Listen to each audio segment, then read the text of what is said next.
Welcome to Kamisha Reviews and what is today?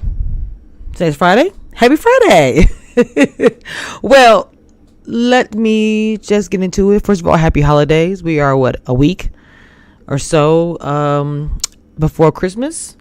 So let's get this popping, okay? I want to talk about Ready to Love real quick. I didn't do a review last week. I did my panel, which I enjoy.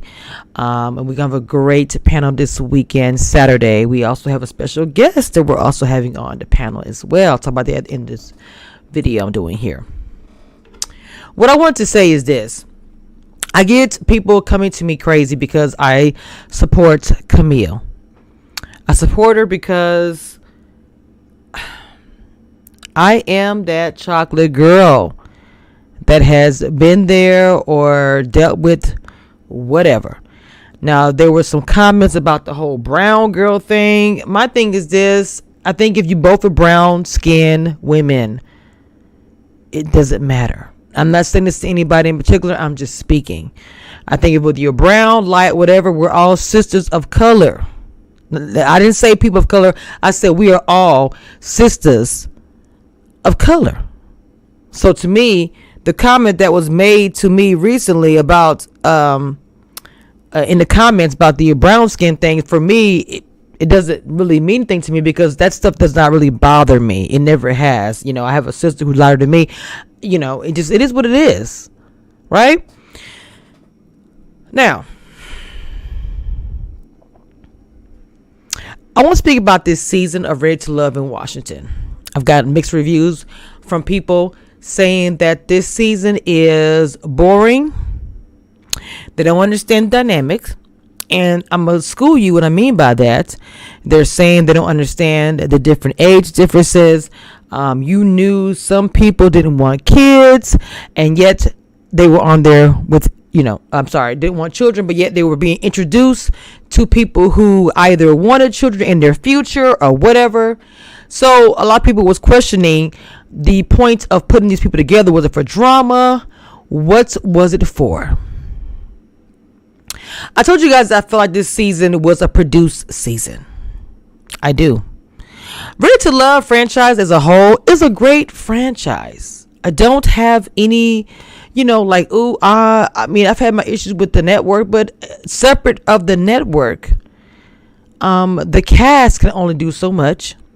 I know that I feel like that we penalize the cast on these shows. We drag them, myself included, for the behavior that we see, for the videos and things and clips that we see about them. But the one thing I have to sit back, and this season of Ready to Love, I had to sit back a lot and think. Compared to how I was, where I was when I did put a ring on it and exposed it. Oh, I'm still that girl. Don't get twisted. But what I'm saying is to look at things differently because of all the interviews that I've had, the people that I've spoken to about being on, Ready to Love, or really truly any reality TV show. There are so many things that we do not know that go on behind the scenes. There's so many things that we do not know that's on the cutting room floor. What I mean about that cutting room floor, I mean like a film or a scene or a bite that maybe can explain something further or whatever. Okay. I really feel like Kamil is the villain of this entire season. No matter what she types, sometimes I'll just post things that she has on her Instagram. And when I tell you the comments go crazy, they just, and I'm just like, whoa, what? I don't know what she has done. And I'm saying it rhetorically. I don't know what she has done to make the whole world literally just drag her all the time. And I remind myself of what happened to me. I'll put a ring on it. And what I mean, what happened to me, nothing really actually happened, but being involved with the cast, I have to take a cue from my sis, Abby Reviews, who is on my panel, because she jokes about giving zero boops, and all these things, but she's actually smart. Because I get so invested in the cast And that was part of my problem too. I got so invested in this franchise and this cast that it came to bite me in the butt. The network turned on me, and so did some of the cast members. So for me, as a blogger, that was a lesson that I had to learn on my own. So for me, it's business. Whatever I report it. Whatever I say it. Before it was all like, I don't want to say this. I don't want to, now it doesn't matter. I don't have any loyalty to anybody. Hold on, my family is super, super loud. I'm not even recording anything. My loyalty first is to myself, but my loyalty also is my subscribers, my members. That's my core. That's my everything. You understand what I'm saying? So, let me go ahead and break this down a little bit more further. Kamil, I feel like is a villain, not a victim. Don't get those two confused. I feel like she's a victim. I'm sorry, she's a villain because of the betrayal. Now, I'm not saying that her behavior and things that she has said and done did not contribute to it. There's always like a little bit of seasoning to go with the gumbo. It's never just like one thing. It's more than one thing mixed in. You got this big old gumbo. Well, with her, I feel like she's a gumbo. I feel like that she has done things being a strong black woman, but they've taken some of her face expressions, things that she has said, and really and truly created a villain. Now, you guys are going to probably be in the comments saying, no, I don't believe that. Do you know that we are literally quick to villainize a black woman more than any other race? Very quick. If a black woman has like and boom, she's a beep, she's a whatever. If a woman's strong, stand up for herself, or whatever, she ain't gonna never get no man. It's always something. Now, you guys can agree with me, disagree with me, because I know you guys have gotten your own idea about Kamil. Have I agreed on everything I've seen on the screen? No. I'm a very aggressive black woman. I have been called that more than one time. And sometimes I feel like, you almost have to change your personality to fit in this world as a black woman, to be honest. So, I say all that to say that no, I do not agree with everything that she has said and done on the show, especially with Cornelius. But at the same time, that man is grown and he is an adult. We cannot blame a grown woman for a man who is choosing to either want to say put up, deal with, or whatever. And again, with one thing I know for sure, we do not know everything that's been going on behind the scenes or even deleted scenes. We don't know what's been said, what's been done. We don't know. All we know is what we see on the screen every Friday night. Whatever editing and preview and cut up they put together for us to watch. Now, I don't blame the networks of any reality show 100%, because at the end of the day, you come on this camera and you still say what you say. All they do is record and put it together. The whole thing with Zadia, and I call her, New York. I call her New York, Brooklyn.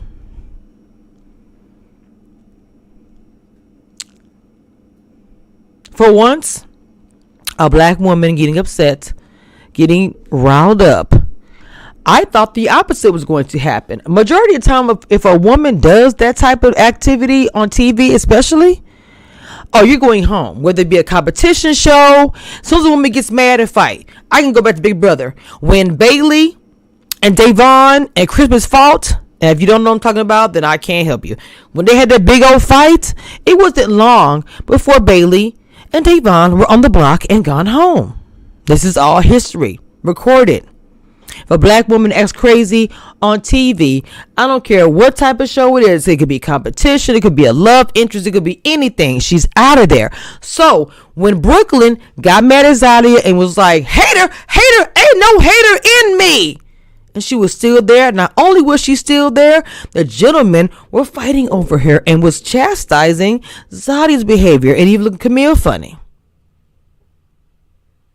I find it interesting. Also, a little bit of tea. There are some things that were said before the alleged argument that we didn't see. Now, I'm not going to reveal that because I don't even know if it even mattered at this point, for one, but I'm just saying. Okay, this is what I'm saying to you about editing and seeing stuff, right? The genuine part of Ready to Love over the years, it always made us want to find love. People of color, dating, getting to know somebody, and at the end of it, they found love. Whether it was a TV show or not, it's not a Flavor Flav, it's not a Bachelor, it's ours. Even though I'm pretty sure other races watch the show, I'm pretty sure it's not just us that watch it, but for us, by us, So, with that being said, the genuine part of watching Ready to Love every season, looking forward to seeing that couple at the end, do not feel that in this season. I do feel that if there was an organic couple in this season, it would be Kamil and Cornelius. Seriously. I don't feel that anywhere else. It's no shade. I mean, like, no shade. I try to go back and figure out, why do I feel like that?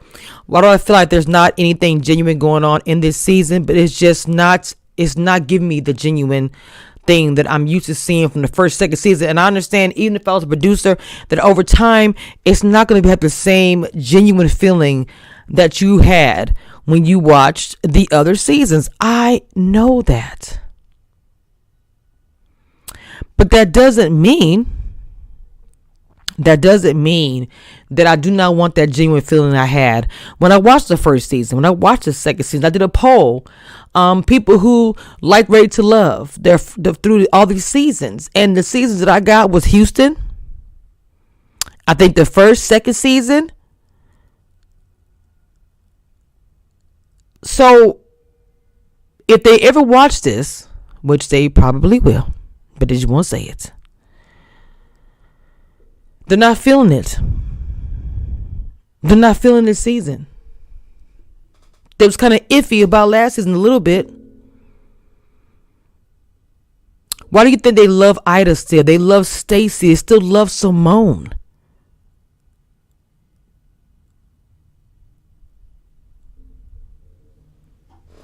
When Camille actually speaks to somebody, whoever she speaks to, I think, in my opinion, it's going to change people's minds about how they see her. Because she's going to be able to speak without having like a gag order. Well, I can't say this, I can't say that, the type of thing. Probably with all of them. They'll probably be doing all different interviews, and they're doing the show interviews now. The ones that their own network wants them to talk to. But there will come a time, and they all go rogue at some point in time and do their own thing with whoever they do it with. And they're going to repeat a lot of the same thing we heard already, but they're going to also add some stuff to it. Trust. I know that they probably have contracts that they're signed, but you can only keep a person quiet for so long. People, leave companies. People move on to something else. People have feelings, residual feelings still inside of them. The thing about it, that I don't think they understand that everyone can be exposed. Everyone can be exposed. At some point in time, it's going to happen. Hopefully here at Community Reviews. But seriously, the ladies, I feel like they really came with, this is what it is, this is straight up, this is whatever. I feel like that. The women are super strong, and they have this really strong attitude about all of them do.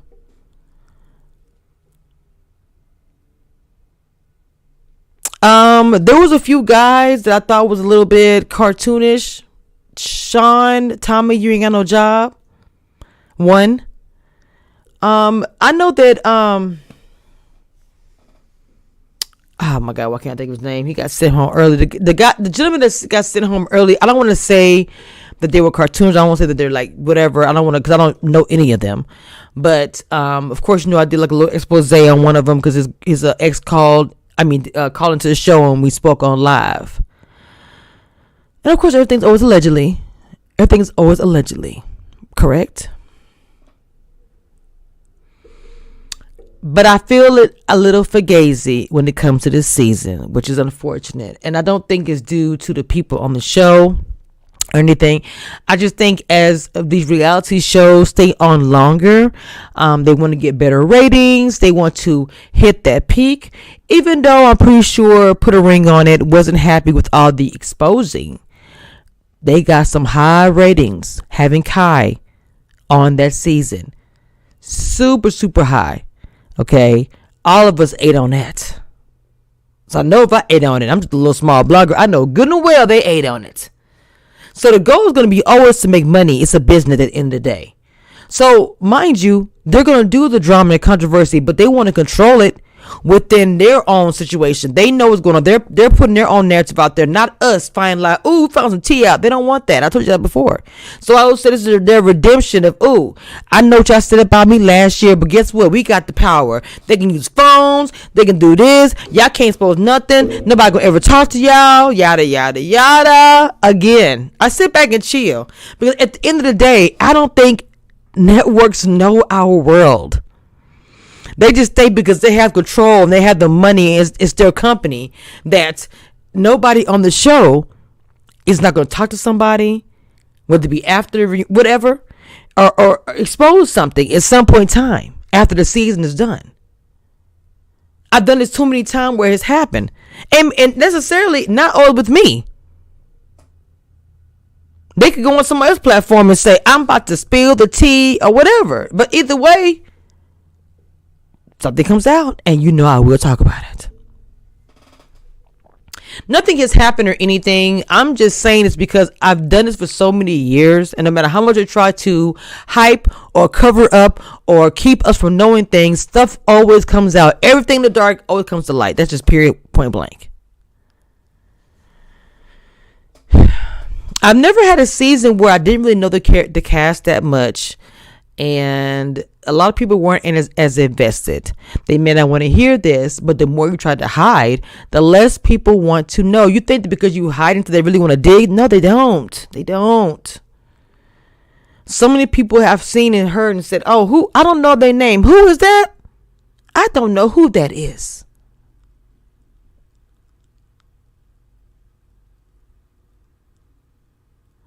Because they're not invested. I'm not sure if they've seen any comments. I'm not sure if they've watched any of the YouTubers or bloggers or however podcasters that has spoken about this show, but they need to watch. They need to watch the comments.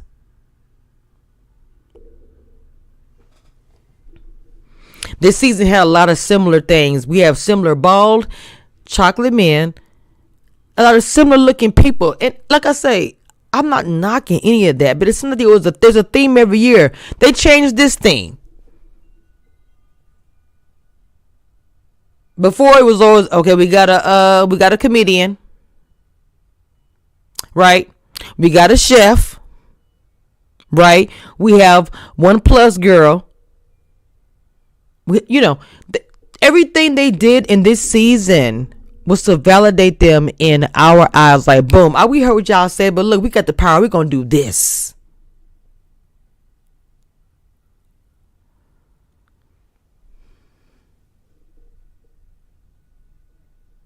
Don't know what's going to happen next year. Don't know. I will still review it. Okay. But they need to look at the people who watch it. They want more genuine. Also, and this is not just for me speaking, listen to the black bloggers.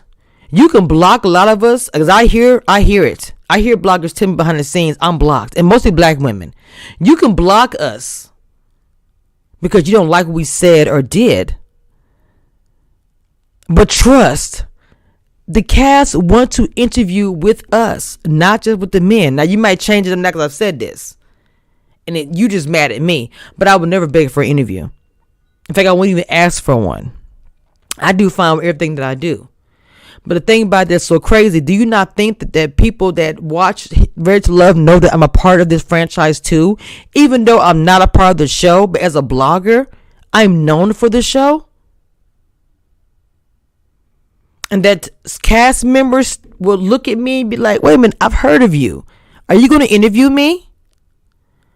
And I literally will tell them I'm not. And nothing against you. I know the network's going to say no to it every time. OWN network will always say no if any Ready to Love cast member, anybody from OWN, asks for a permission to speak to me. Or not speak to me, interview with me. And so I'm not even going to put them in that position. I'm not going to do that. So I'll just tell them, don't even ask. I'm saying this on my video. I have no problem saying it. I said, don't even ask. And for me now, it is what it is. I tell them that because I want them to know I'm not ignoring them. And I don't want it to be like, a lot of times the cast gets dragged because of these shows that come on or whatever. And I didn't want it to be like, well, it's all them, it's whatever. I know it's a mixture of everything. Like I told you, a gumbo pot. Okay. Now,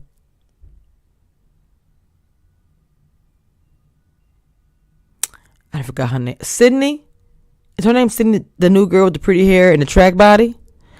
I feel like she came through here as a new girl, and I said this again, has pretty much came in and just taken control. I think at this moment she has two gentlemen coming after her, and she's been there less than the ladies that were already there. Now, mind you, them bringing in new blood to any TV show, they do it like, oh, they do it all the time on other shows. So it's no tea, no shade, because they do that on other shows. We're in the middle of it, we're shaking it up, we're gonna bring it. There's been time I've seen it, even the show that comes on CBS, but the Love Island, they literally change dating people out of the show through the entire season. And I'm not gonna lie, I do get into it, because I already know in 2 weeks they're gonna be all coupled up.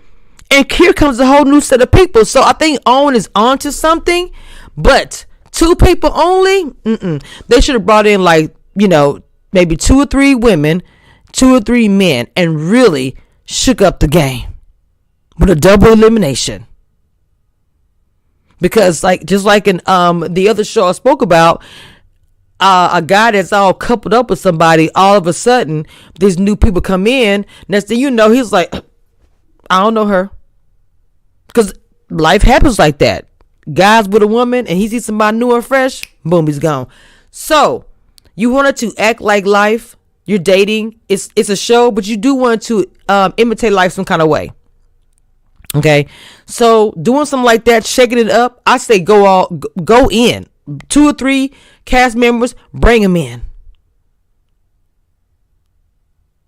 And I don't know why I feel like that the scenes that we're watching is missing a lot of chunks this entire season. I don't know who's been doing the cutting room floor. Oh yes, I pay attention. Yes, I watch. I don't know what's going on with that, but it's super choppy to me. Like it is the entire season. I used to look forward to watching Ready to Love every freaking week, every season, because it's been, Texas, the South out here, baby. You know how we do out here, baby. So it was really good in Houston. Okay, no cap. It was good. Those 2 seasons. Houston is literally one of the cast favorites. So I'm gonna need y'all to come to Dallas, baby, come on. It's so beautiful down here. You have so many places you can go out and date. The buildings are everything. Come to Dallas, please. Yes. So that's really how I feel about it this season. I really was like, I need to talk about it. I love the cast. Different. The different dynamics. I even like the spiciness of the women. But yeah, I think this season it was I don't want to say too much, because sometimes I don't think it was enough to keep a lot of people's attention. I'm not sure because the way they had the scene where they went, I don't know what it was. I really don't know. They had a lot of double dates.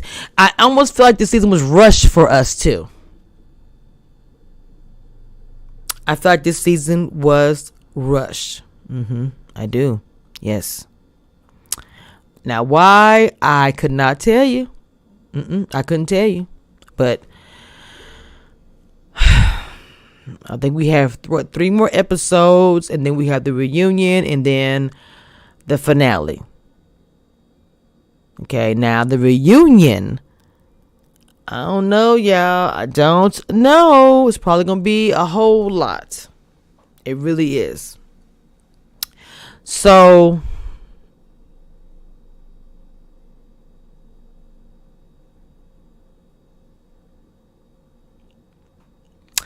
in my opinion, this show has lots of work to do next year because it's going to be in Washington, D.C. again. Hope it's not rushed. I know the cast has already been picked. They're probably already filming it. Please don't rush it. Please don't cut off too many scenes. Show us some of the before and afters. Don't make it look too fake. If you're going to shake it up and do something different, go all in and do it. And listen to us bloggers. You may not want to hear it because you would have all control, the money, and the views. But we're still going to get that, and we're still going to talk about you. So why not work with us? I was like, if I said one day, what if Ready to Love did something where it's Ready to Love and bloggers or something like that? I thought about that one day. I always incorporate, what if a TV show, they know we talk about their show, and they decide, hey guys, we're going to do a cast of all you bloggers. I would freak the F out. First of all, I'd be like, they're not going to call me. They're not going to call me because of who I am. But then again, they may call me because of who I am.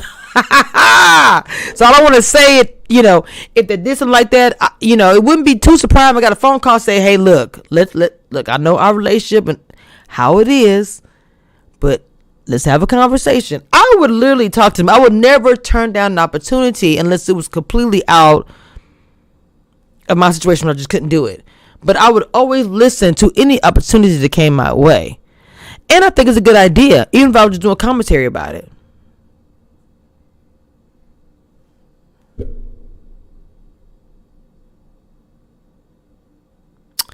We'll see what happens next year, but we still got to get through the rest of the season. We have 3 more episodes, then we have the reunion. I think the reunion is really going to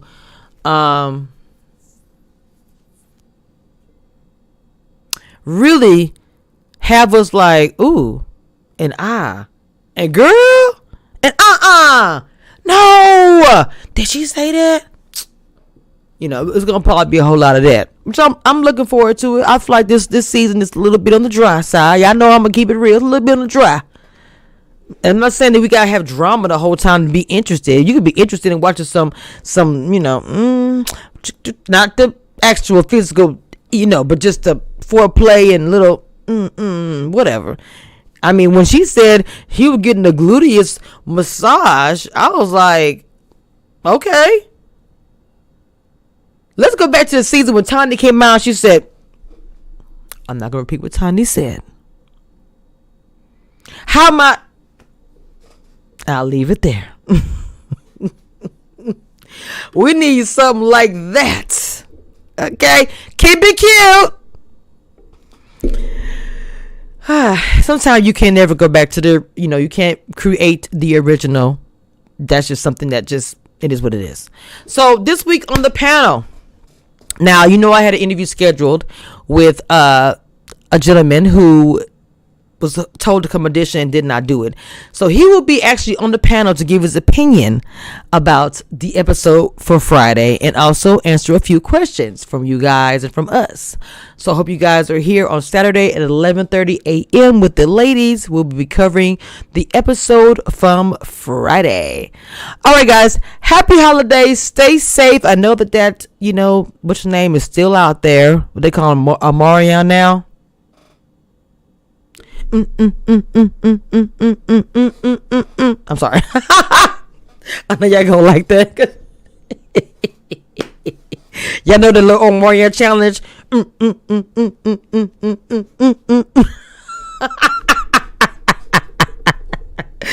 Oh, Jesus. Anyway, that's all I got for you guys. I didn't mean to stay on for 30 minutes, but I did.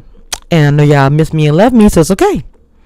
Guys, also do a little disclaimer. I'm having some issues with Google. Not issues.